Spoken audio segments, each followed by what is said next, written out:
जय हिंद दोस्तों, मेरा नाम है वेदिश्रा त्रिवेदी और इस समय हम लोग पढ़ रहे हैं फाइनेंशियल मैनेजमेंट। इसमें जो हमारा चैप्टर चल रहा है वो है कैपिटल बजटिंग। इससे पहले इस सब्जेक्ट से रिलेटेड मैं आपको cost of capital, capitalisation, capital structure और लीवरेज के वीडियोस प्रोवाइड करा चुका हूं। आज कैपिटल बजटिंग में भी मैं अपनी तरफ से आपको लास्ट वीडियो और लास्ट सिचुएशन बताने वाला हूं। इससे पहले इस चैप्टर से रिलेटेड मैं आपको pay back period method, post pay back period method, unadjusted rate of return method और present value method. Present value method में total present value method, net present value method और net present value index method से related questions भी करा चुका हूं और उनकी सारी रूलिंग भी मैं आपको बता चुका हूं। आज इस चैप्टर से रिलेटेड ये लास्ट वीडियो हमारी तरफ से होगा, जिसमें मैं आपको last topic internal rate of return आज बताऊंगा। तो स्टार्ट करें आज का अपना ये टॉपिक। इससे पहले अगर आपने हमारे चैनल को सब्सक्राइब नहीं किया है तो कर लीजिए और बेल आइकन को जरूर प्रेस कर लीजिए ताकि आने वाले वीडियोस का नोटिफिकेशन आपको आसानी के साथ मिल सके। यदि ये वीडियो आपको अच्छा लगे तो इसे लाइक भी कीजिएगा और अपने दोस्तों के साथ में साझा भी कीजिएगा। तो आज से हम लोग को पढ़ना है internal rate of return method. Internal rate of return method. Actually ये मेथड कोई नया नहीं है। इस टाइप का मेथड मैं आपको बता चुका हूं। ये प्रेजेंट वैल्यू पर बेस्ड करता है। मतलब प्रेजेंट वैल्यू मेथड में जिस तरीके से प्रेजेंट वैल्यू है सेम वैसे ही ये भी है। या ऐसे कह लें, जो अब हमने आपको पे बैक पीरियड मेथड में डिस्काउंटेड पे बैक पीरियड पढ़ाया था, तो वो कंडीशन और इसी कंडीशन में कोई अंतर नहीं है। लेकिन अगर अंतर होता ही नहीं तो फिर नया मेथड बनता क्यों? तो अंतर तो होता है। बेसिक अंतर क्या होता है, जब हम लोग प्रेजेंट वैल्यू में बात करते हैं तो प्रेजेंट वैल्यू इस बात को बताता है जब व्यवसायी ने विनियोग किया था उस टाइम उसकी वैल्यू क्या थी और उसके बाद आने वाले वर्षों में जब वो प्राप्त हो रही है तब उसकी वैल्यू क्या है। तो प्रेजेंट वैल्यू मनी की क्या है ये बताता है हमारा प्रेजेंट वैल्यू मेथड। फिर वो चाहे टोटल प्रेजेंट वैल्यू मेथड हो, चाहे नेट प्रेजेंट वैल्यू मेथड हो, चाहे नेट प्रेजेंट वैल्यू इंडेक्स हो और चाहे डिस्काउंटेड पे बैक पीरियड हो, सब यही बताते हैं।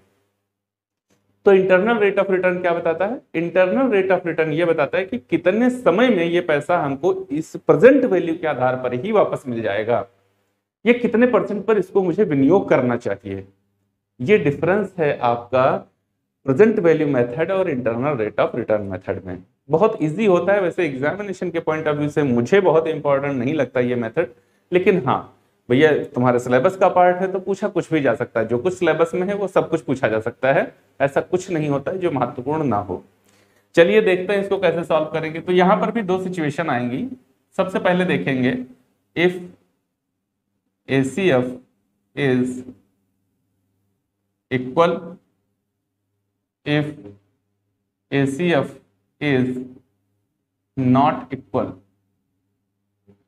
अगर ACF बराबर हुआ तो कैसे कैलकुलेशन करेंगे और अगर ACF बराबर नहीं हुआ तो कैसे कैलकुलेशन करेंगे। देखिए फॉर्मूला इसमें कुछ है ही नहीं, और अगर है भी तो इन सिचुएशन के आधार पर वो बदलता नहीं। कैसे सॉल्व करते हैं? जब ACF इक्वल होता है या ACF ना इक्वल हो, दोनों ही कंडीशन में हमको प्रेजेंट वैल्यू फैक्टर मतलब PVF कैलकुलेट करना होता है। चाहे इसमें दोनों ही सिचुएशन में आपको PVF कैलकुलेट करना होगा। कैसे वो आएगा PVF? तो वो PVF निकालने के लिए आप क्या करेंगे, इन्वेस्टमेंट अपॉन ACF। तो अगर ACF इक्वल है तब तो वही वाला ACF उठा के यहां पर रख देंगे, है ना। लेकिन अगर ACF इक्वल नहीं है, मान लो जैसे यहां पर 20 और 20,000 रुपए का 5 वर्ष के लिए ACF है, तो हम सीधा यहां पर 20,000 रख देंगे। लेकिन अगर ACF हमारा 25,000, 20,000, 30,000, 15,000, 10,000 ऐसे हुआ तो इस कंडीशन में हम एवरेज ACF निकालेंगे। इस कंडीशन में फिर एवरेज ACF निकाला जाएगा। एवरेज ACF बराबर total ACF upon number of years. जितना 5-6 वर्षों का ACF होगा सबको जोड़ देंगे और 5 या 6 जितने भी वर्षों का होगा उतने वर्षों की संख्या से उसको डिवाइड कर देंगे तो क्या आ जाएगा, एवरेज ACF आ जाएगा। अब यहां पर एवरेज ACF रख देंगे। बात क्लियर है? तो ACF ऑब्लिक एवरेज ACF। अगर इस सिचुएशन में होंगे मतलब एसीएफ हमारा इक्वल होगा तो इन्वेस्टमेंट अपॉन एसीएफ करके प्रेजेंट वैल्यू फैक्टर आ जाएगा। और अगर एवरेज हमारा एसीएफ इक्वल नहीं होगा तो इस टाइप से हम लोग क्या करेंगे, एवरेज एसीएफ निकाल लेंगे, और जो एवरेज एसीएफ आएगा उसको हम लोग इन्वेस्टमेंट अपॉन एवरेज एसीएफ रख देंगे तो प्रेजेंट वैल्यू फैक्टर आ जाएगा। फिर जो प्रेजेंट वैल्यू फैक्टर आ जाएगा हमारा, मान लो हमारा प्रेजेंट वैल्यू फैक्टर आ गया 2, ओके, तो प्रोजेक्ट की लाइफ होगी, जिस प्रोजेक्ट के लिए हम ये कैलकुलेशन कर रहे हैं उस प्रोजेक्ट की एक लाइफ दे रखी होगी। हम लोग उस लाइफ में जाएंगे, फिर कम्युलेटिव प्रेजेंट वैल्यू फैक्टर में उसी लाइफ वाले कॉलम में ढूंढते ढूंढते चले जाएंगे। अगर ये प्रेजेंट वैल्यू ठीक वही प्रेजेंट वैल्यू मुझे मिल गई क्वेश्चन उस किसी लाइन में, तो उसके ठीक ऊपर जो रेट ऑफ रिटर्न दिया होगा वही हो जाएगा IRR।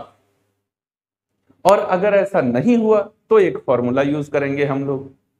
तो चलिए ये बातों ही बातों में आपको समझ में नहीं आएगा, इसके लिए एक प्रैक्टिकल क्वेश्चन ही करते हैं तो ज्यादा बेहतर तरीके से समझ में आएंगी चीजें। तो क्वेश्चन देखिए, जो क्वेश्चन हम लोग करने वाले हैं आपके बोर्ड पर है। क्वेश्चन में इंफॉर्मेशन है, a project is estimated to have the cost of ₹4 lakh and working life of 8 years. मैंने कहा था लाइफ होगी है। Cash inflow are estimated to be ₹89,146। Calculate time adjusted rate of return. एक ही बात होती है, चाहे इंटरनल रेट ऑफ रिटर्न कहा जाए चाहे time adjusted rate of return कहा जाए, एक ही बात होती है।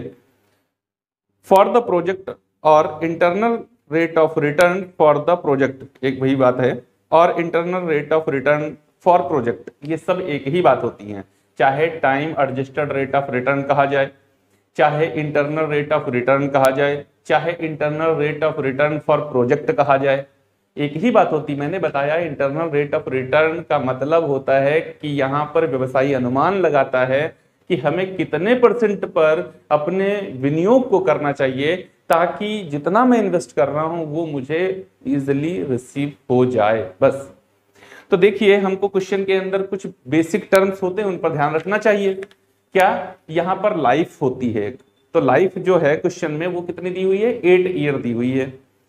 इन्वेस्टमेंट कितना है, तो देखो इस कंडीशन में इन्वेस्टमेंट हमारा कितना है, 4 लाख रुपए का इन्वेस्टमेंट है, और इस इन्वेस्टमेंट से हमको 89,146 ये रिटर्न मिल रहा है। तो अगर मैं 4 लाख को 89,146 से डिवाइड कर दूं तो जो कुछ भी आएगा वो क्या होगा, हमारा पीवीएफ आ जाएगा। तो इसको डिवाइड करने पर ये कितना आएगा, 4.487। कितना आया, 4.487।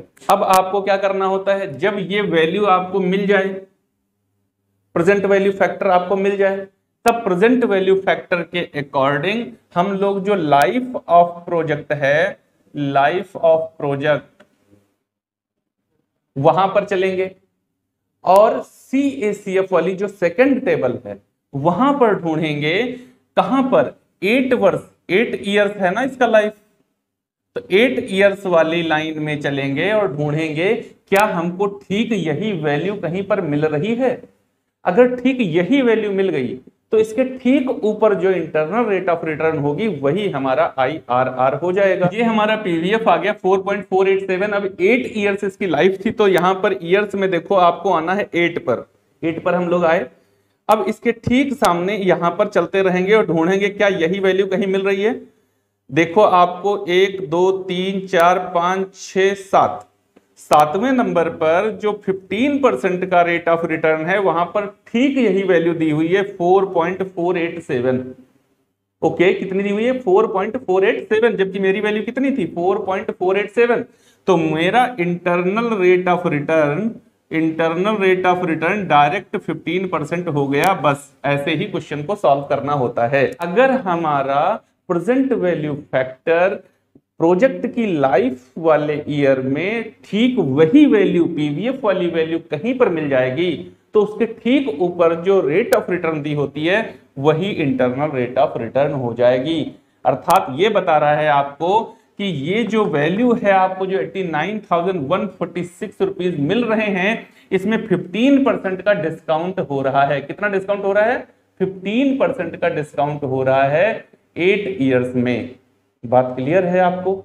अर्थात ये जो पीवीएफ हमारा निकल के आया है, ये निकल के आया है 15%। डिस्काउंट रेट कितनी निकल के आई है? 15% की निकल के आई है। जब डिस्काउंटेड पे बैक पीरियड पढ़ते हैं तो वहां पर रेट ये दी रखी होती है, इंटरनल रेट ऑफ रिटर्न में हम निकालते हैं कि ये कितने परसेंट की डिस्काउंट हो रही है। हम देख रहे हैं 15% की डिस्काउंट हो रही है। यही मेरा आंसर हो गया इंटरनल रेट ऑफ रिटर्न का। तो अगर ये ठीक वही वैल्यू हमको मिल जाएगी तब तो क्वेश्चन बहुत आसान हो गया। अगर ठीक वही वैल्यू नहीं मिलेगी तो क्वेश्चन को कैसे सॉल्व किया जाएगा? तो एक दूसरा क्वेश्चन, अगला क्वेश्चन जो हम लोग करने वाले हैं वो आपके बोर्ड पर है, आप देख सकते हैं। क्वेश्चन के अंदर इंफॉर्मेशन कुछ ऐसी दी गई है, suppose an investment project cost rupees 5,000 and an annual income of rupees 2,500 over 3 years। Life कितनी है? 3।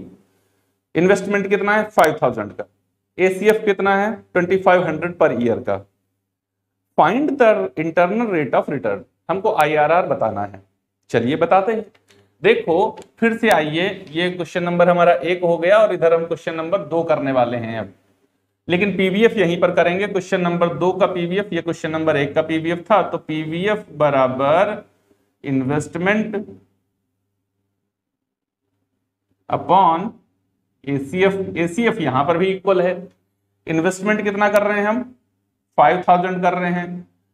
कितना एसीएफ मिल रहा है? 2,500 का मिल रहा है, तो ये आ गया 2। अब ये वैल्यू तो कहीं हो ही नहीं सकती है, ये वैल्यू तो कहीं पर सीएसीएफ में हो ही नहीं सकती है, पक्का मान लीजिए। हमको पहले से पता है कि नहीं हो सकती है ये वैल्यू, क्योंकि वहां सारी वैल्यूज पॉइंट में दी हुई हैं। यहाँ डायरेक्ट ये 2 आ गया है, ऐसा हो ही नहीं सकता है। वहां 4 डिजिट में सारी वैल्यू होती हैं और पहली संख्या के बाद में दशमलव लगा होता है, तो ये तो हो ही नहीं सकती। अब अगर ये नहीं होगा तो क्वेश्चन को कैसे सॉल्व किया जाएगा? तो हमको पता है कि ये नहीं मिलेगा। अब नहीं मिलेगा तो क्वेश्चन को कैसे सॉल्व किया जाएगा? तो एक फॉर्मूला यूज करेंगे। क्या फॉर्मूला होगा? आई आर बराबर R1 plus U1 minus U upon U1 minus U2, इधर R2 माइनस R1। ओके, अब पहले इनकी वैल्यू समझो क्या है। R1 का मतलब होता है, यहां लिखे दे रहे हैं, R1 का मतलब होता है lower rate of return. R2 का मतलब होता है high rate of return. U का मतलब होता है PVF, प्रेजेंट वैल्यू फैक्टर, जो मैंने कैलकुलेट किया ये। U1 का मतलब होता है PVF of lower rate of return, और U2 का मतलब होता है PVF of high rate of return. अब ये वैल्यू हमको उसी टेबल में ढूंढनी है, उसी टेबल में ढूंढनी है ये सारी वैल्यू, और फिर वहां पर यहां पर उसको रखेंगे, पुट करेंगे, फिर हमारा आंसर आएगा। तो देखिए कैसे ढूंढेंगे। तो एक वैल्यू तो हमको पता हो गई, U हमारा कितना दिया हुआ है, देखो ये हमको पता है कितना है 2। अब एक ठीक इससे नीचे वाली वैल्यू देखनी है और एक ठीक इसके ऊपर वाली वैल्यू देखनी है, तो फिर से उसी टेबल में चले। इस टेबल में जब हम लोग आ रहे हैं तो देखो लाइफ कितनी थी, सबसे पहले क्या देखते हैं? लाइफ। तो लाइफ है 3 वर्ष, तो तीसरी लाइन पे आ गए, 1 2 3, तीसरी लाइन पे आए और ढूंढने लगे कि 2 से ठीक नीचे और 2 से ठीक ऊपर वाली वैल्यू। तो 2 से आगे बढ़ते रहे बढ़ते रहे बढ़ते रहे बढ़ते रहे बढ़ते रहे, तो हम देख रहे हैं 22% पर जो वैल्यू दी है वो है 2.042 और 24% पर जो वैल्यू दी है वो है 1.981। ओके, तो देखो हमारा R1 क्या हो गया? R1 क्या हो गया? 22% हो गया, और R2 क्या हो गया? 24% हो गया। बात क्लियर हो गई। पीवीएफ हमारा 2 हो गया। अब PVF of lower rate of return, तो लोअर रेट ऑफ रिटर्न हमारी क्या है? 22%। क्या है? 22। तो 22 के पास देखो कौन सी वैल्यू है? 2.042। कितनी है? 2.042। फिर U2 का मतलब है PVF of high rate of return, तो हाई रेट ऑफ रिटर्न में हमारी वैल्यू 24% पर है 1.981 बराबर 1.981। ओके, अब आप ये सोच रहे होंगे कि जब हाई रेट ऑफ रिटर्न है तो फिर वैल्यू कम कैसे हो गई। अरे ये हाई रेट ऑफ रिटर्न भैया डिस्काउंटेड रेट है, मतलब 24% वैल्यू घट रही है तो इतनी हो जाएगी, और 22% घट रही है तो इतनी हो जाएगी, ये ध्यान रखिएगा। तो देखो जितनी वैल्यूज हमको यहाँ पुट करनी है वो सब की सब यहाँ हो गई। अब यहाँ पर फॉर्मूले में वैल्यू पुट कर दीजिए, आंसर आपका आ जाएगा। चलो सॉल्व करते हैं इसको। तो R1 कितना है हमारा, R1 है 22 प्लस U1 कितना है, तो U1 है हमारा 2.042 minus 2 upon 2.042 minus 1.981 into 24 minus 22। चलो इसको सॉल्व करो। तो यहां पर 22 प्लस यहां 2.042 से 2 जाएगा, कितना बचेगा, आएगा 0.042 अपॉन यहां पर 2.042 माइनस 1.981 माइनस करो तो 2 से 1 जाएगा 1, यहां 14 से 8 जाएगा तो 6, यहां पर बचेगा तुम्हारा 9, 9 से 9 जाएगा तो 0, और यहां पर 1 से 1 जाएगा तो कुछ नहीं। ओके, और इनटू 2। अब इसको सॉल्व करो, कितना आ जाएगा ये, तो 22 प्लस, तो इसको मल्टीप्लाई दीजिए, इससे कितना आ जाएगा, 2 दूना 4 और 2 चौकू 8, 0.084 अपॉन 0.061, इसको डिवाइड करिए, कितना आ जाएगा 1.377। तो मतलब हमारा IRR क्या आ जाएगा, IRR बराबर 22 ये है, और यहां पर 1.377 आ गया, तो इसका मतलब है 23.377%। ये हो गया हमारा इंटरनल रेट ऑफ रिटर्न। बात क्लियर है? तो उम्मीद है आपको ये भली भांति समझ में आ गया होगा कि इंटरनल रेट ऑफ रिटर्न या time adjusted rate of return या internal rate of return on project कैसे कैलकुलेट किया जाता है। देखिए ध्यान दीजिएगा, सबसे पहले हमको प्रेजेंट वैल्यू फैक्टर कैलकुलेट करना होता है। वो प्रेजेंट वैल्यू फैक्टर अगर ACF इक्वल है तो इन्वेस्टमेंट अपॉन ACF, अगर ACF इक्वल नहीं है तो एवरेज ACF निकालेंगे, total ACF upon number of years, फिर उसके बाद में एवरेज ACF आएगा तो इन्वेस्टमेंट अपॉन एवरेज ACF करेंगे। जो भी हमारी प्रेजेंट वैल्यू फैक्टर आएगी उसको फिर हम प्रोजेक्ट की लाइफ में जाकर के दूसरी टेबल जो है CACF वाली, उसमें लाइफ के कॉलम में सीधा जाएंगे और ढूंढेंगे क्या ठीक वही वैल्यू मिल रही है।